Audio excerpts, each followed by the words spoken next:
एकीकडे मुंबईत काँग्रेस आणि वंचितची आघाडी आणि दुसरीकडे एकमेकांच्या विरोधात टीका करतायत।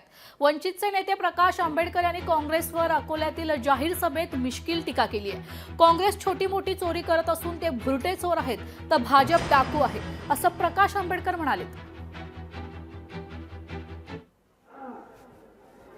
एका गोष्टीसाठी घाबरते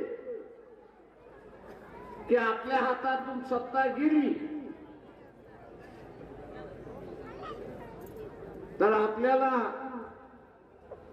जेल शिवाय दुसरा मार्ग नाही। मी नेहमी म्हणत असतो काँग्रेसवाले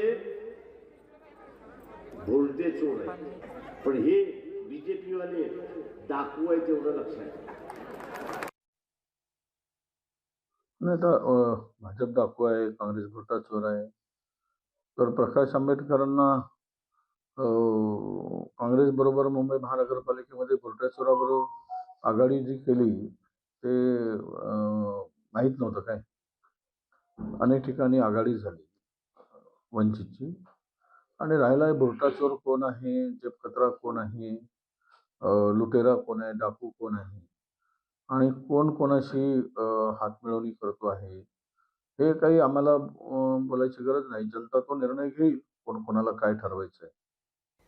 तर फडणवीस अण्णामलाईची री ओढतायत असं संजय राऊत म्हणतायत। अण्णामलाईच्या वक्तव्याचा भाजपकडून निषेध नाहीये। खासदार संजय राऊतांचा यावर आरोप आहे, तर मुंबई महाराष्ट्राचीच आहे यावर दुमत नाही, असं आशिष शेलार म्हणतायत।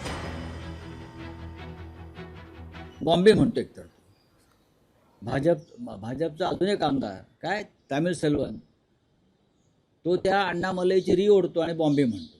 आमच्या तोंडात बॉम्बे बसला, तुझ्या तोंडात बॉम्बे बसलाय, मग तू जा ना चेन्नईला। आमच्या मराठी बांधवांच्या भावनांशी खेळताय आणि राज्याचे मुख्यमंत्री त्याची री ओढतात।